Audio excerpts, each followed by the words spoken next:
Hello everyone, welcome to book worm. और आज की इस वीडियो में हम लोग शुरू करने वाले हैं class 10th footprint without feet का chapter number 1, a triumph of surgery. So let's start it.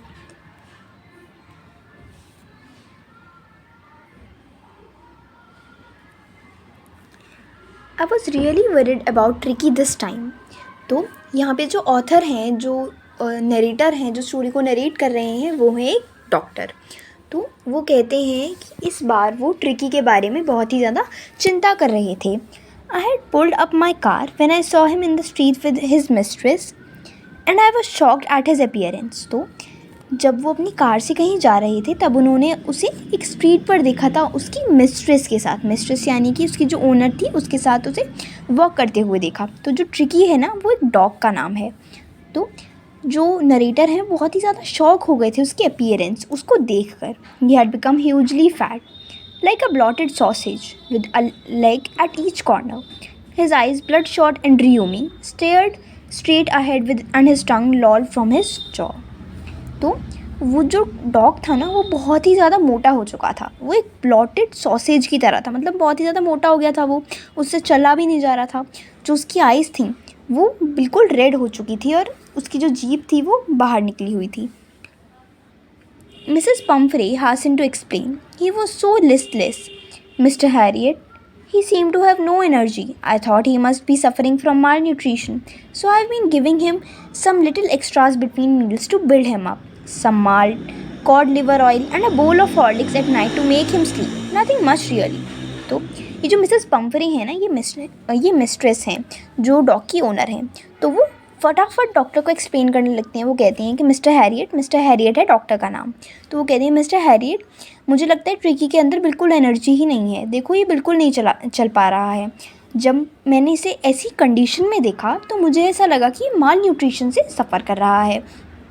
तो मैं इसे तीनों टाइम का खाना तो देती ही हूँ, उसके बीच बीच में मैं उसे कुछ थोड़ा बहुत एक्स्ट्रा खाना भी देती हूँ। जैसे मैं उसे माल्ट देती हूँ, थोड़ा सा कॉड लिवर ऑयल देती हूँ और रात में सोने से पहले एक हॉर्लिक्स का बोल देती हूँ, जिससे कि ये आसानी से सो सके। इतना ज़्यादा तो कुछ नहीं देती मैं। And did you cut down on the sweet things as I told you. तो जो डॉक्टर हो वो पूछते हैं कि क्या आपने उन चीज़ों को, मिठाइयों को इसे देना कम करा जो मैंने आपको बताया था। Oh I did for a bit, but he seemed to be so weak I had to relent. He does love cream cakes and chocolates, so I can't bear to refuse him. तो जो mistress होती हैं वो कहती हैं कि हाँ doctor साहब, मैंने कोशिश तो करी थी कि मैं अपने आप को कंट्रोल कर सकूं और इसको मिठाइयाँ ना दूं, लेकिन ट्रिकी को क्रीम केक्स और चॉकलेट्स इतनी पसंद है कि मैं उसे मना ही नहीं कर सकती। I look down again at the little dog. तो जो डॉक्टर हैं वो लिटिल डॉग की तरफ दोबारा देखते हैं। That was the trouble. Tricky's only fault was greed. तो यही तो एक दिक्कत थी। जो ट्रिकी का जो फॉल्ट था ना, वो लालच था। He had never been known to refuse food. अब चाहे उसका पेट भर भी जाता था, अगर वो खाना खा भी लेता था ना, तब भी वो खाना को देख के मना ही नहीं कर पाता था। He would tackle a meal at any hour of the day or night. And I wondered about all the things Mrs. Pumphrey hadn't mentioned. तो अब जो ट्रिकी की सबसे बेकार बात थी ना, वो उसका लालच था। चाहे रात में चाहे दिन में, उसे दिन के किसी भी टाइम में खाना दे दो ना, वो मना ही नहीं कर पाता था। और डॉक्टर को दिक्कत तो ये थी कि जो चीज़ें उन्होंने मेंशन की थी मिसेस पम्फ्रे ने, जैसे उन्होंने बोला चॉकलेट केक्स और माल्ट, कॉड लिवर ऑयल और भी बहुत सारी चीज़ें, बोल ऑफ हॉर्लिक्स, तो इसके अलावा भी उसे वो बहुत सारी चीज़ें देती थी, लेकिन उन्होंने डॉक्टर को नहीं बताया। Are you giving him plenty of exercise. तो डॉक्टर पूछते हैं कि क्या आप इसे बहुत सारी एक्सरसाइज करवा रहे हो। Well, he has a little walks with me, as you can see. But Hodgkin, the gardener, has been down with the lumbago, so there has been no ring throwing lately. तो जब doctor ने पूछा कि क्या आप इसे exercise करा रहे हो, तो मिसेस पम्परे ने कहा कि हाँ मैं करा तो रही हूँ, जैसा आप देख सकते हो मैं अभी इसे स्ट्रीट पर भी लेके घूम रही हूँ, लेकिन जो गार्डनर है जो इसे वॉक कराता है ना, वो लम्बागो से सफ़र कर रहा है। लम्बागो यानी कि उसकी जो कमर है ना, उसमें दर्द हो रहा है, इस वजह से वो उसे वॉक नहीं करवा पा रहा है।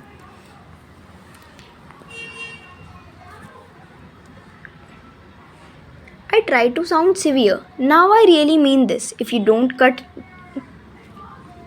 his food right now and give him more exercise, he is going to be really ill. तो जो डॉक्टर होते हैं वो बहुत ही ज़्यादा अपनी वॉइस में सीरियसनेस लाना चाह रहे हैं। वो कह रहे हैं कि मिसेस पम्फरे, अगर आपने इसका खाना अभी कम नहीं किया या ऐसे एक्सरसाइज और ज़्यादा नहीं दी तो ये सच में बहुत ज़्यादा बीमार हो जाने वाला है। You must harden your heart and keep him on a very strict diet. आपको अपना दिल को मजबूत करना होगा और इसे कुछ एक्सरसाइज करानी ही पड़ेगी और इसकी जो डाइट है उसको बहुत ही ज़्यादा स्ट्रिक्ट करना होगा। Mrs Pumphrey wrung her hands. Oh, I will, Mr. Harriet. I'm sure you are right, but it is so difficult, so very difficult. She set off, head down along the road, as if determined to put new regime into practice immediately.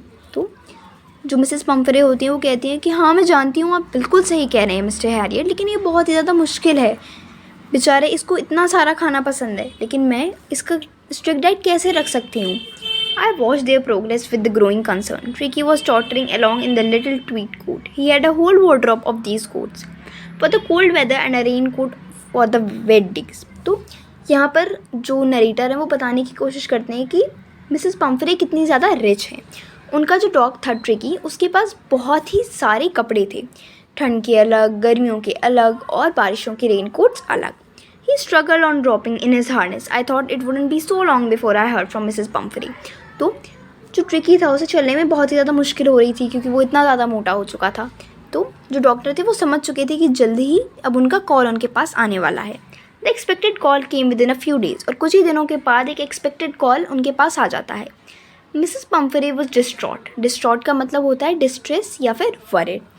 Tricky would eat nothing, refused even his favorite dishes, and besides he had bouts of vomiting. तो Mrs पम्फरे Harriet को phone करती हैं और कहती हैं कि ये कुछ भी नहीं खा रहा है, इसकी जो फेवरेट डिशेस है ना ये उसको भी मना कर रहा है, और he had bouts of vomiting. Bouts का मतलब होता है उसे बहुत ही ज़्यादा वॉमिटिंग हो रही हैं।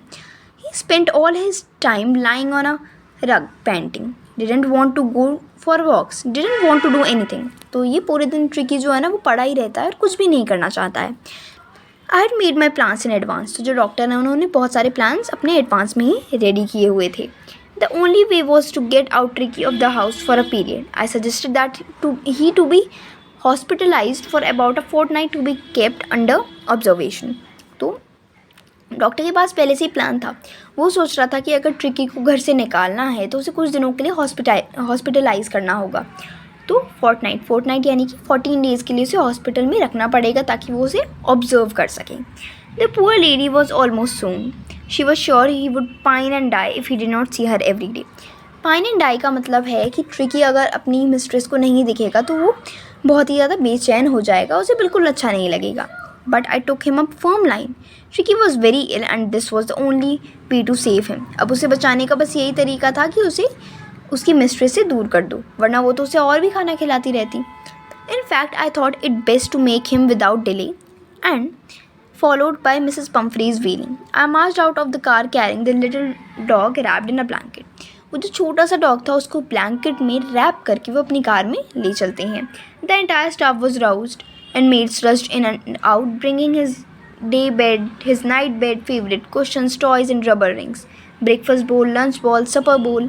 तो जो स्टाफ था ना उनका पूरा, मिस्ट्रेस का जितना भी सारा स्टाफ था वो इधर उधर जाने लगा। उनका डे बेड अलग था, ट्रिकी का नाइट बेड अलग था, उसके कुशन, उसके टॉयज़, अलग अलग चीज़ें, उसका तीनों टाइम का खाना खाने के लिए अलग अलग उसके पास बोल्स थे। Realizing that my car would never hold all the stuff, I started to drive away. तो अब जब डॉक्टर को ये रियलाइज़ होता है कि इसका सामान तो कभी ख़त्म ही नहीं होगा और मेरी गाड़ी में ये इतना सामान आएगा नहीं, तो वो वापस चलने लगते हैं। As I moved off, Mrs. Pumphrey with a despairing cry threw an armful of the little coats through the window. अब बहुत ही ज़्यादा दुख के साथ जो मिसेस पम्फरे होती हैं वो विंडो से गाड़ी में बहुत सारे कोट्स फेंक देती हैं। I looked in the mirror before I turn the corner of the drive, everybody was in tears. तो स्टाफ से लेके मिसेस पम्फरे तक सबकी आंखों में आंसू आ चुके थे। Out on the road I glance down at the pathetic little animal gasping on my seat by my side. I patted the head and Tricki made a brave effort to wag his tail. तो जब वो चलना शुरू कर देते हैं अपनी car में, तब उनके साइड में जो बैठा हुआ ट्रिकी होता है वो बहुत ही गहरी सांस लेता है, और उसे देखकर जो डॉक्टर होते हैं उनको भी दया आ जाती है और वो उसके हेड पर पैट करते हैं, और वो बहुत ही ज़्यादा मुश्किल से अपनी पूंछ हिला पा रहा था। Poor old Ned, I said, you haven't a kick in you but I think I know a cure for you. तो वो कहता है कि मुझे पता है कि तुम्हारे लिए मुझे क्या करना होगा। तो इससे आगे का चैप्टर हम लोग अगली वीडियो में कवर करेंगे। आई होप आप लोगों को यहाँ तक का समझ में आ गया होगा। अगर आपको कोई भी डाउट हो तो आप उसे कमेंट कर सकते हैं, मैं उसे अगली वीडियो में आपको एक्सप्लेन कर दूँगी। तब तक के लिए thank you and bye bye. और अपने दोस्तों के साथ ये वीडियो ज़रूर शेयर करना, लाइक करना और मेरे चैनल को सब्सक्राइब करना। Thank you.